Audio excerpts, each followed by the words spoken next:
ஹரிநாராயண துரித நிவாரண பரமானந்த சதாசிவ சங்கர்.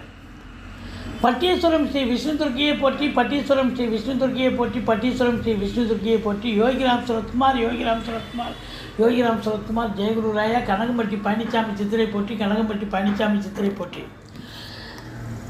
உலகெங்கிலும் வாழ்ந்து கொண்டிருக்கும் ஸ்ரீராம் ஆஸ்ட்ரோ யூடியூப் சேனல் நேயர்களுக்கு டாக்டர் சைதை ராஜாவின் அன்பான வணக்கங்கள்.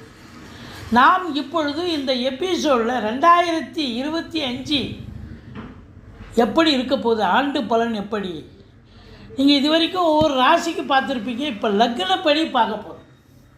ஒவ்வொரு லக்னத்தில் பிறந்தவர்களுக்கு என்ன பலன், லக்னத்தில் பிறந்தவங்களுக்கு 100% ராசி, அந்த ராசி அப்படின்னா 50% தான் பொருந்தும்.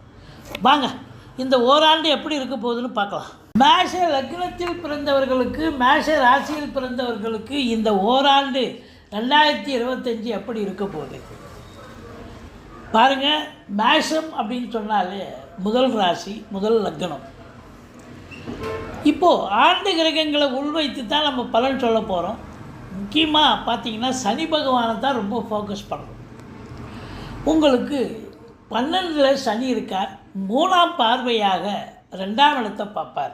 இந்த மேஷ லக்னத்தில் பிறந்தவர்களுக்கு வருமானம், எதிர்பார்த்த வருமானம் பெருசாக இருக்காது. ஏன்னா சனி பகவான் 2ஆம் இடத்தை பார்க்குறதால வருமானம் பெருசாக இருக்காது. அப்படி வருமானம் இருந்தாலும் செலவினங்கள் ஏற்படும். அது எப்படின்னு அடுத்ததுன்னு சொல்கிறோம்.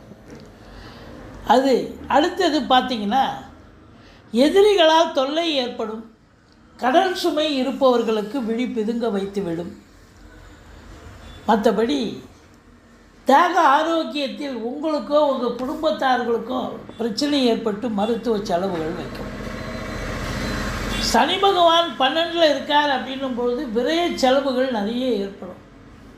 அது சுப செலவு இருந்தால் சந்தோஷம், ஆனால் அசுப செலவுலாம் நிறைய வந்துடும். அதனால் இப்போ மற்ற கிரகங்கள் குரு பாருங்கள், உங்களுக்கு 3ஆம் இடத்துல இருந்தாலும் குரு பார்வை 7ஆம் இடத்தை பார்க்க போது சூப்பருங்க. கூட்டு தொழில் சிறந்து விளங்கும். கணவன் மனைவி ஒற்றுமை, நண்பர்களால் ஆதாயம்.